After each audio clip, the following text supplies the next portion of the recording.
Dito kami ngayon sa may barangay Timbaw.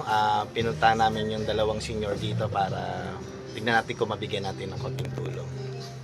So, game na. Pasok po. Wala, naglagalag na naman niya ka udra. Ha? Pasok po kayo. Nasa kusina, mga PW dito po. Tulog na. Hi, Nay! Kumusta po kayo? Dingi po yan, sir. Kamusta daw, Nay? Kamusta na? Kumusta po? Okay. Okay lang po. Ayun po si Boss Aris po, kasama natin dito. Pwede ba namin makita si tatay? Hindi na nakakatayo yan. Okay lang, pwede ba namin ano? Pasok Makita daw lang. sila, pasok. Pasok ba kay tatay? Tatay, papasok sila. Ano pangalan niya, Nay? Sino po? Ako? Apo. Ano? Evelyn Evelyn Montoya. Montoya. Si tatay, ano pangalan? Rolando. Rolando Montoya.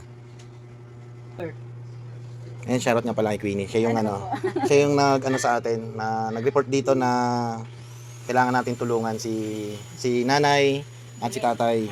Po si Evelyn na humihingi ng tulong sa inyo dahil sa asawa ko po.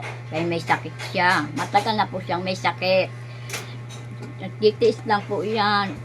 Ngayon po, hindi pag ano na ho niya, pag dumi niya, pag ihi niya, wala kami may lagay sa kanyang pampers. Wala pambili eh.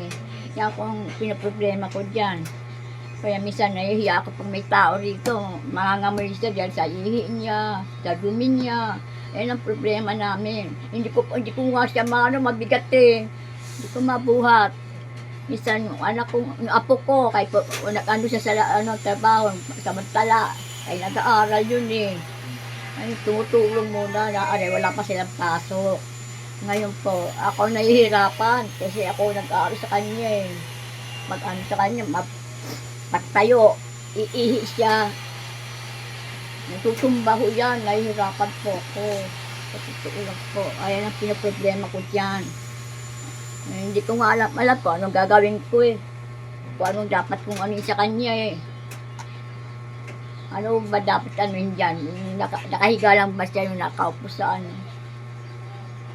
Po, naghihirap po kami. Gawa kasi na may sakit pa yung asawa ko. Wala naman ho kami isa lang po ang naghahanap buhay. Ayan guys, sa mga gustong magbigay ng tulong kay tatay, so magbibigay po kami ng GCash number nila na gustong tulungan si tatay. Sana po mabigyan natin sila ng tulong kahit piso lang po para sa GCash, no?